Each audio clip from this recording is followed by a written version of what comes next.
হাসিনা সরকার ক্ষমতাচ্যুত হওয়ার কিছুদিন আগে ভারতের প্রতিরক্ষা মন্ত্রণালয়ের অধীনে থাকা Garden Reach Shipbuilders and Engineers লিমিটেডকে বাংলাদেশ নৌবাহিনী একটি অত্যাধুনিক ওশান গোয়িং টাগ বা বিশেষ ধরনের জাহাজ নির্মাণের অর্ডার দিয়েছিল।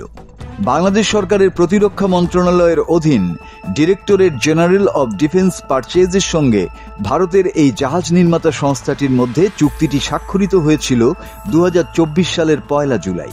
গত 21 মে বুধবার ভারতের সঙ্গে হাসিনার করা চুক্তিটি বাতিল করে দেয় অন্তর্বর্তীকালীন সরকার।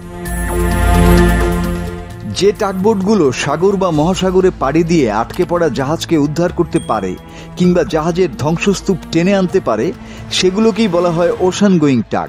বাংলাদেশ ভারতীয় কোম্পানিটিকে যে ওশান গোয়িং টাগ নির্মাণের অর্ডার দিয়েছিল সেটির দৈর্ঘ্য 61 মিটার ও প্রস্থ 15.8 মিটার হওয়ার কথা ছিল।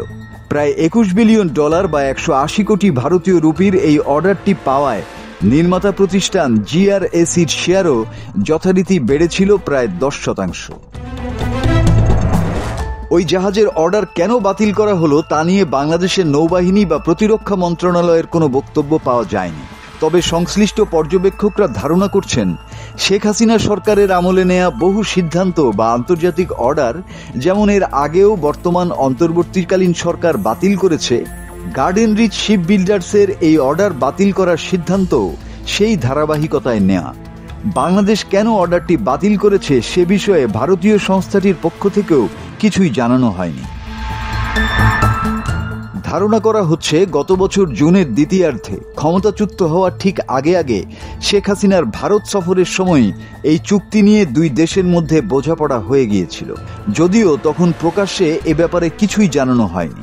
চুক্তি অনুযায়ী জাহাজটি তৈরি করে সর্বোচ্চ 24 মাসের মধ্যে বাংলাদেশ নৌবাহিনীকে ডেলিভারি দেওয়া হবে বলেও একটি শর্ত ছিল।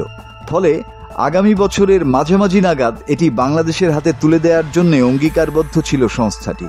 কিন্তু চুক্তি স্বাক্ষরিত হওয়ার পর বছর না ঘুরতেই পুরো অর্ডারটি এখন বাতিল করে দেয়া হলো। মাসুদ হাসান, বাংলা টিভি।